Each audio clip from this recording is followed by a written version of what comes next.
Hello అందరికీ నా ఛానల్‌ని ఫస్ట్ టైం చూస్తున్నట్లయితే వెళ్ళి సబ్స్క్రైబ్ చేసేసుకోండి ఇమ్మీడియేట్‌గా ఫర్ మోర్ వీడియోస్. అండ్ ఈరోజైతే నేను బ్రేక్‌ఫాస్ట్‌కి పూరి అండ్ బొంబాయి చట్నీ చేశాను. వీటిని చాలామంది కాంబినేషన్ ఇష్టపడతారనమాట. దోసలోకి బావుంటది బాంబే చట్నీ అండ్ పూరీలోకి బావుంటది. నాకైతే చాలా ఇష్టము. అండ్ మీలో ఎంతమందికి ఇష్టమో కమెంట్ చేయండి. ఏ కాంబినేషన్ బావుంటదో కమెంట్ చేయండి. అండ్ ఇది తెలియని వాళ్ళంటూ ఎవ్వరూ ఉండరు. కొంతమంది పూరి కర్రీ అని పిలుస్తారు. కొంతమంది బాంబే చట్నీ అంటారు. కొంతమంది బొంబాయి చట్నీ అంటారు. చాలా రకరకాల పేర్లనమాట. నాకైతే ఫేవరెట్ ఇవి. దోసలోకి ఎంత బావుంటదో ఎర్రగారం అండ్ బొంబాయి చట్నీ కాంబినేషన్ చాలా బావుంటది. మీరు కూడా ట్రై చేయండి. అండ్ పూరీలోకి కూడా బావుంటది. మీకు ఇష్టమైన కాంబినేషన్ ఏదో కమెంట్ చేయండి. Thanks for watching. నాకైతే టేస్ట్ చాలా బాగా నచ్చింది.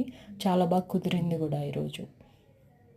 Thank you and subscribe for more videos.